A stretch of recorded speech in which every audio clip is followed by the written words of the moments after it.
see this.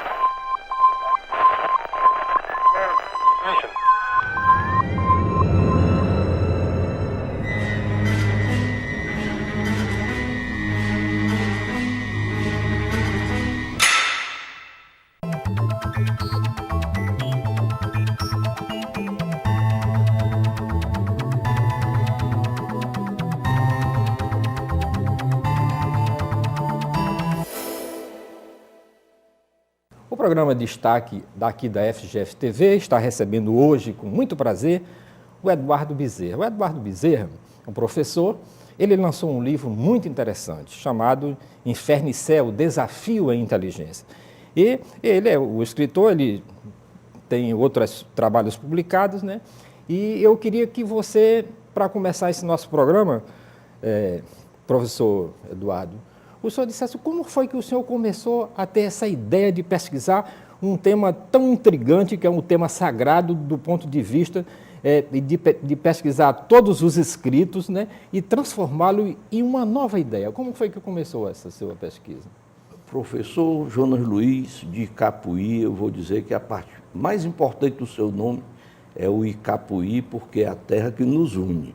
Com certeza. Mas, entrando na história do livro, o que acontece é o seguinte: eu nunca me conformei com a ideia do inferno eterno.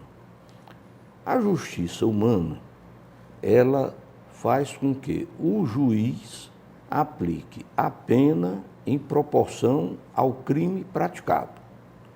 E naquela parábola que está lá no Evangelho de Mateus 25, de 31 a 46, dizem os pregadores que Jesus pega todos os malditos e joga dentro do inferno eterno.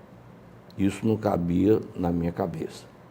E eu fui à procura de saber o que é que estava realmente escrito ali. E ali existe um erro de tradução. E quem vai dar razão a Jesus Cristo e torná-lo coerente são dois filósofos gregos. Um é Platão, o outro é Aristóteles. Então, considerando que Platão e Aristóteles conheciam mais grego do que os nossos tradutores da Bíblia, eu fui em cima daquelas palavras e encontrei que o que está escrito ali sobre o inferno eterno é uma lenda. Aquilo não existe.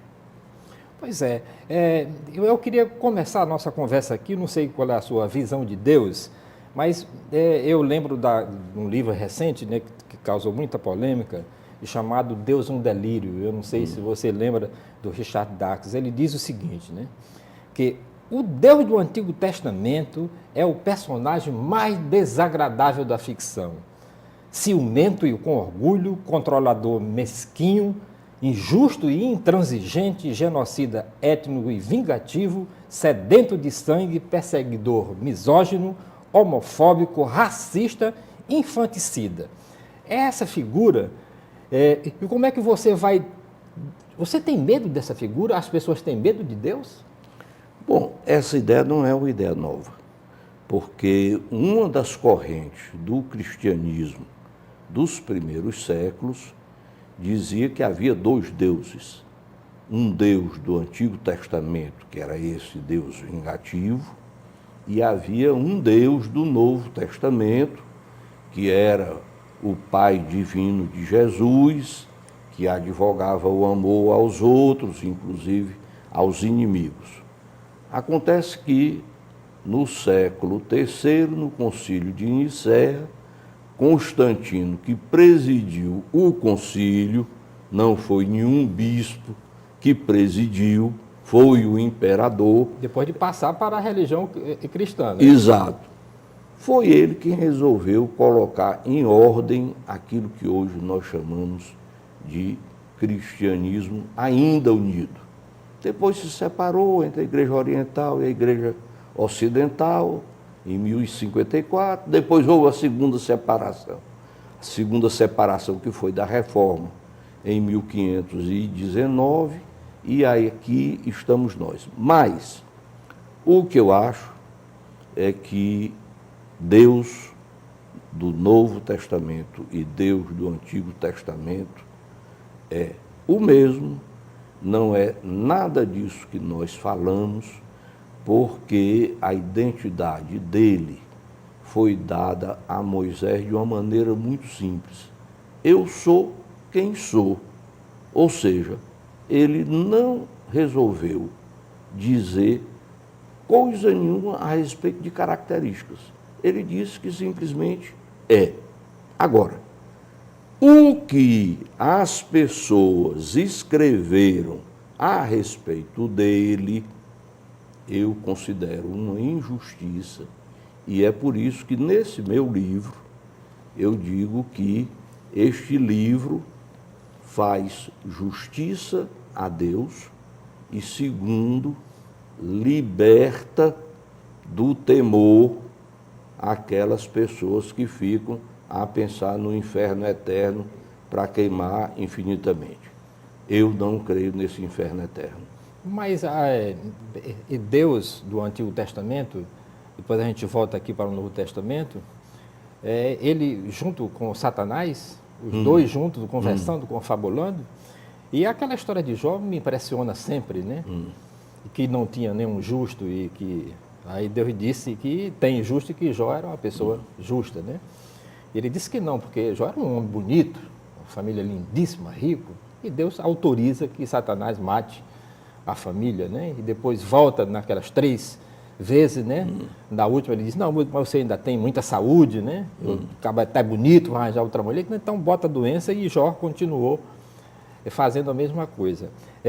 E Jesus também não teria se inspirado nele, certo? E em algum momento, ele dizer isso, eu até anotei aqui, aquele Jesus que também era muito brabo, ele dizia o seguinte, né? Em qualquer cidade ou aldeia onde entrardes, procurai saber se há nela alguém que seja digno e permaneça em sua casa. Ao entrar de uma casa, saudai, paz a esta casa. Se essa casa for digna, a vossa paz desça sobre ela. Se não for digna, volte para trás. Se alguém não vos receber e nem escutar as vossas palavras, ao sair da casa e da cidade, sacudai-os o pó dos vossos pés, que no dia do juízo final haverá menos rigores para a terra de Sodoma e Gomorra do que para aquela cidade.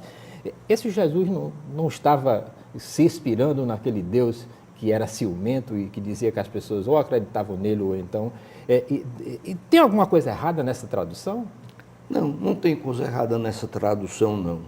O que tem é que nós precisamos desmitificar o Antigo e o Novo Testamento. Porque, como eu disse, existe aquilo que Deus é, aquilo que Jesus provavelmente foi, e existe o que as pessoas escreveram sobre os dois. Então, entenda o seguinte, a Bíblia, o Antigo e o Novo Testamento, é um livro absolutamente humano. E sendo um livro humano, tem algumas partes com consistência e outras partes que são absoluta fábula. E lembremos uma coisa, Jesus falava em aramaico. Quem o ouvia eram pessoas simples. Essas pessoas foram transmitir a mensagem dele primeiro a judeus, que o aramaico era a língua que falavam. Mas depois chegaram a um mundo de fala grega. Quem é que garante que as palavras ditas por Jesus são exatamente as palavras que estão hoje no Novo Testamento grego? Ponto de interrogação. É por isso que eu acho que tanto o Antigo quanto o Novo Testamento precisam ser lidos com atenção para ver onde existe a lógica e para ver aonde existe o mito. Eu não creio que Jesus disse essas palavrinhas de bater os pés no chão, jogar a poeira e ameaçar como Sodoma e Gomorra. Pronto, Eu acho que isso não é dele. Pronto, aí mais tarde ele disse outra coisa aqui, ó. Ele diz outra coisa aqui, não vim trazer a paz, deixa eu ver onde é que ele diz Mas aqui. vim trazer a espada. Não vim trazer a paz, mas vim trazer a espada, né? Porque vim separar o filho do pai, a filha de sua mãe e a nora de sua sogra, de tal modo que os inimigos do homem serão os seus familiares. Quem amar o pai ou a mãe mais do que a mim, não é digno de mim. Eu estou achando ele muito parecido com aquele Deus do Antigo Testamento, né? Aí, e eu respondo outra pergunta. Será que ele disse isso? Pronto, aí é que está. Eu não creio que ele disse isso. Pronto, os documentos mais antigos são as epístolas de São Paulo às Tessalonicenses, não é? Que teria escrito mais ou menos 70 anos depois de Cristo. 50 Tessalonicenses. Pois é, então, e Lucas, né, o evangelista Lucas, teria feito aquela pesquisa 100 anos depois, mais ou menos, não foi? Pela pesquisa, então, e como é que, de repente, esses evangelhos passaram a ser a palavra divina, né? Aonde é que está evidente que São Paulo falava de um Cristo diferente, né? O São Paulo viu um Cristo, os escritos de São Paulo, se você der uma olhada hoje e conseguir traduzir, entende, para o nosso cotidiano, são palavras absolutamente atuais, né? É como se tivesse escrito ontem, né? E porque ele é um escritor universal. O escritor universal tem essa característica de permanecer universal em todos os tempos, né? Ele não teria sido responsável por trazer essa bondade toda dos escritos e para a religião atual? Professor João Luiz, eu acho que o senhor está ficando mais cristão do que eu, porque, na realidade, nós lemos o Novo Testamento por uma ordem errada. Paulo escreveu todas as cartas dele antes que o primeiro evangelho fosse escrito. Com certeza. Tessalonicenses, a primeira, deve ser por volta de 52, Paulo morreu por volta de 67, e quando Marcos escreveu o evangelho dele, que é o primeiro, já estamos no ano 70, Lucas no ano 80, junto com Mateus, e João lá no ano 100. Agora, vamos entender que os nomes dos autores dos evangelhos são nomes que foram colocados. Porque tinha muitos parecidos, muitos Mateus, muitos Joãos e muitos... Os manuscritos antigos não trazem os nomes dos autores. Isso foi colocado depois. Mas vamos aceitar que tenham sido eles, que a tradição tenha sido respeitada. Então, veja bem, eu concordo com o seu ponto de vista em olhar Jesus primeiro sob a ótica de Paulo, que está mais próximo e que fala de um Jesus mais coerente. Cristos, né? Segundo, existe a chamada fonte que está perdida, mas que se pode captar no Evangelho de Lucas e de Mateus, quando os dois não coincidem com Marcos. E aí também nós encontramos um Jesus coerente, que é absolutamente humano e que é apenas o anunciador de uma boa mensagem.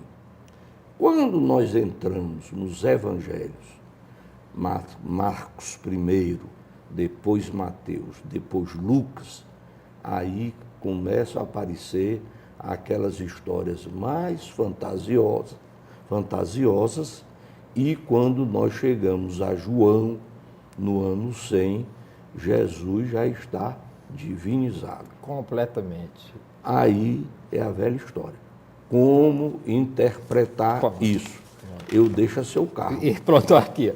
Então, aqui ele diz o seguinte, aqui, então, esse vídeo de Zeus aqui está o Cristo, ali está, mas não acrediteis, porque ele disse que tomai cuidado e não vos descaminhem, porque virão muitos em meu nome, dizendo eu sou Cristo, etc. Aí, mais tarde, ele disse que, no fim do mundo, né? Logo após a aflição daquele dias, o sol escurecerá, a lua não dará mais luz, as estrelas cairão do céu e as forças dos céus serão abaladas. Aparecerão então o céu, o sinal do Filho do Homem, todos os povos da terra se alimentarão, verão o Filho do Homem, ele enviará os anjos com uma trombeta altissonante para reunir os seus eleitos destes quatro ventos, com a trombeta de um extremo ao outro do céu. Rapaz, esse cara aqui vem mesmo para amedrontar as pessoas, né? Não. Não é não? O autor dessa passagem foi outro autor que escreveu um mito e não está traduzindo o que Jesus falou. Agora, mas ele estava meio perturbado aqui, né? O autor desse. O autor podia. Ele ouviu Jesus dizer isso? Eu acho que não. Agora, Porque aqui é o Apocalipse, né? Quando o senhor encontrar uma passagem que ninguém mais disse antes, por exemplo, amai os vossos inimigos, orai pelos que vos odeiam, aí muito provavelmente existe uma palavra legítima de Jesus. Tudo o que quereis que os homens vos façam, fazei vós primeiro a eles.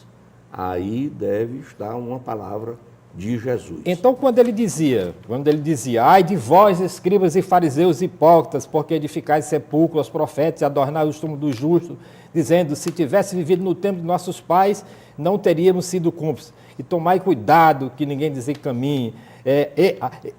E tu, Cafarnaum, julgais que serás exaltada no céu, serás precipitada no inferno, porque os milagres que em ti se realizam tivessem sido em Sodonia e ainda subsistiria. Aliás, digo-vos, haverá mais tolerância no dia do juízo final do que Sodoma para ti. Quer dizer, quando ele dizia isso, não era Jesus que dizia isso? Eu acho que não. Aí nós vamos entrar numa coisa que eu gostaria de lembrar.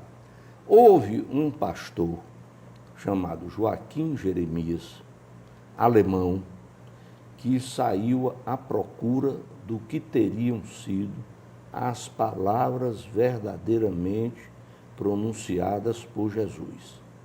E ele tomou por princípio o seguinte: aquilo que outros não disseram.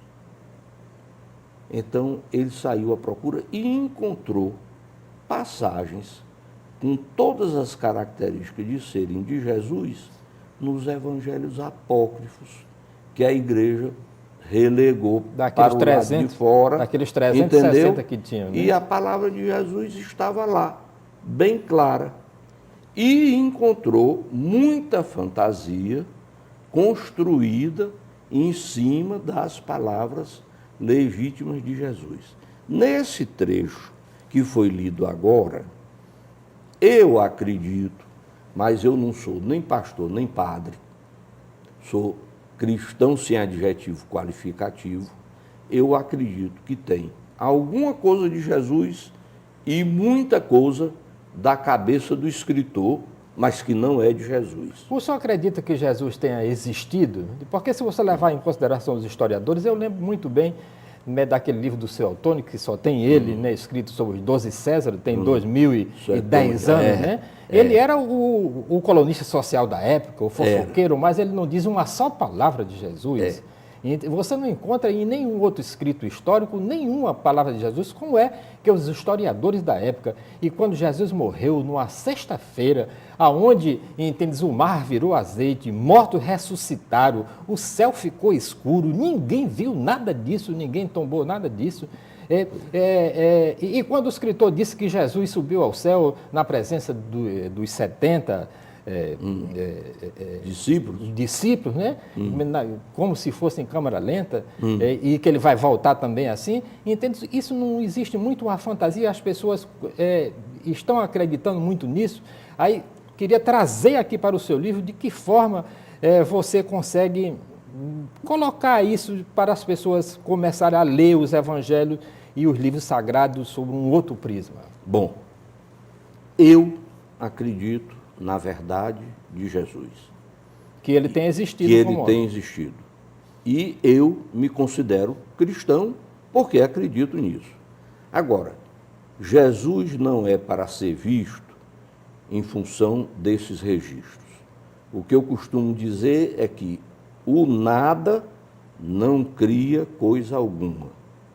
Ora, uma pessoa que pega 12 outras pessoas, sem preparo, sem dinheiro, sem poder militar, sem educação, e essas pessoas simples conseguem mudar a face da civilização ocidental. É bom que se diga, Então, essa pessoa oculta que está por trás dos 12 deveria ser alguém muito especial. Porque não há um general do meio, não há um filósofo, não há um ricaço, não há coisa nenhuma. Há pessoas simples trazendo uma mensagem nova de entendimento, de amor ao próximo, e são essas pessoas simples que mudam a face do mundo. Por isso eu acredito em Jesus. Se você levar em consideração, por exemplo, Maria e a prima dela, Isabel, aquele diálogo de Maria com Isabel, aquilo ali é um diálogo de pessoas absolutamente cultas, né? Bem-aventurado é o fruto do vosso ventre. Rapaz, aquilo ali é tão bonito. Será que aquilo ali não foi realmente enfeitado, né, pelo escritor sagrado, não? Bom, o mais culto de todos os evangelistas era Lucas, que era médico. E para ser médico, ele recebeu uma boa educação. E o encontro de Maria com Isabel está exatamente em Lucas. O evangelho de Lucas é o evangelho mais, vamos dizer, primorosamente escrito na língua grega. E Lucas é exatamente o evangelista que mostra o Jesus mais compassivo com as outras pessoas. Mateus, que era judeu, esse não, esse é mais irado. E Marcos, que provavelmente também era judeu. O Mateus seria o Mateus Levi, aquele que era o Mateus Levi, que acompanhou Jesus. O coletor de impostos. Coletor de impostos, mas diz que a turma diz por aí que uma vez ele estava escrevendo lá e Jesus deu uma olhada e disse: rapaz, eu não disse isso. Muito provavelmente. Isso teria Não, acontecido. mas acontece, veja bem. O registro mais antigo de o Evangelho diz respeito a Mateus. Eusébio de Cesareia, que foi um cidadão que viveu na época Olha de aí, Constantino. Eusébio de Cesareia, né? Viu? Por isso que tem Joana Luiz de Capoeira. Viveu no tempo de Constantino. Ele deixou umas linhazinhas dizendo o seguinte: Mateus foi o primeiro que escreveu em língua hebraica os feitos do Senhor, porque, tendo de ir para outras terras, deixou por escrito para que os discípulos não esquecessem. Então, esse é o registro de que o primeiro evangelho teria sido escrito por Mateus. Mas foi escrito em aramaico. Cadê o evangelho aramaico de Mateus? Não existe mais. O evangelho de Mateus que nós temos hoje está escrito em grego e baseia-se fundamentalmente no evangelho de Marcos. Então, esse evangelho aramaico de Mateus, que foi o primeiro, perdeu-se. Olha, você vê hoje, antigamente, né, as pessoas falavam, ouviam o discurso de Jesus e depois iam escrever, lembrando, né, ou passavam pela oralidade, mais tarde é que resolveram escrever isso. Você imagina que hoje a turma com o microfone na TV dá um depoimento, aí depois diz assim: eu não disse isso, não foi assim que eu quis dizer, né? Imagina antigamente que as pessoas faziam isso e escreviam muito tempo depois, quando resolveram a escrever, né? É por isso que muita gente diz que Sócrates não existiu, porque ele não teria escrito nada, e a gente supõe que foi Platão que inventou aquela história todinha para falar de Aristóteles. Né? Até eu mesmo penso que Sócrates é Platão. É o próprio Platão, né? Ele tem assistido. Então, esse Jesus não teria sido aquele Jesus de São Paulo, porque eu acho São Paulo uma pessoa tão inteligente, né? Tão verdadeiro assim, por exemplo. Ele é um cara, ele era um soldado, ele era um romano, né? Um cara, e depois o cara enlouquece e vê uma luz, aquela história toda, e começa a inventar a história. E porque se você levar em consideração, entende, o Jesus que ele imaginava, ele nunca se interessou, por exemplo, para ir ver onde Jesus tinha sido crucificado, ele nunca andou, nem nunca foi atrás de procurar os passos de Jesus, mas acreditava naquele Cristo, né? Aquele Cristo. Então, se as pessoas começarem a ver o seu livro, como é que eu queria que você falasse um pouco desse livro, que eu quero ver como é que as pessoas podem caminhar através do seu livro para, a partir daí, começar a ver a história sagrada, tanto do Antigo como do Novo Testamento, porque eu vi aqui no release que você faz umas comparações, né, de trechos. Eu queria que você falasse um pouco mais do seu livro aqui, Inferno e Céu, Desafio à Inteligência, e se falasse que o céu e o inferno, que é o mesmo que eu penso, né, que é aquele inferno de Dante e aquele céu, né, todo mundo vestido de branco, não é assim não. Esse seu inferno, não? Eu Nem quero seu voltar céu. atrás um pouquinho. Pois não. Por conta da sua provocação. Veja bem, Homero. Muitos gregos decoraram a Ilíada e a Odisseia do começo ao fim de memória. Era o que se dizia a pessoa que é um livro. Ela tinha um livro todo memorizado. E uns dizem que ele nem existiu, né? Pois é, e tem gente que diz que não existiu. Mas a memória do povo antigo era necessária porque o material de escrita era difícil. Então, eu creio que realmente a memória de Jesus foi, vamos dizer, regularmente bem preservada. E eu volto a concordar com a sua pessoa em dizer que Paulo está mais próximo de Cristo nas coisas que ele diz do que os evangelistas. Bom, e o Apocalipse eu não creio nele. Agora, sobre o livro, houve uma coisa extraordinária. Juntaram-se dois pastores alemães, um ortodoxo, monge ortodoxo, um padre católico, que depois virou cardeal, o Carlo Martini, e mais dois pastores americanos, um deles excelente, chamado Bruce Metzger, e esse pessoal resolveu comparar 5.700 manuscritos do Novo Testamento grego e começaram a trabalhar a partir dos mais antigos. E isso é o que hoje nós temos, inclusive, nas livrarias de Fortaleza, como a edição UBS, United Bible Society, é a quarta edição que já existe, aonde está o texto mais apurado do Evangelho grego, do Novo Testamento grego. Aí eu fui lá.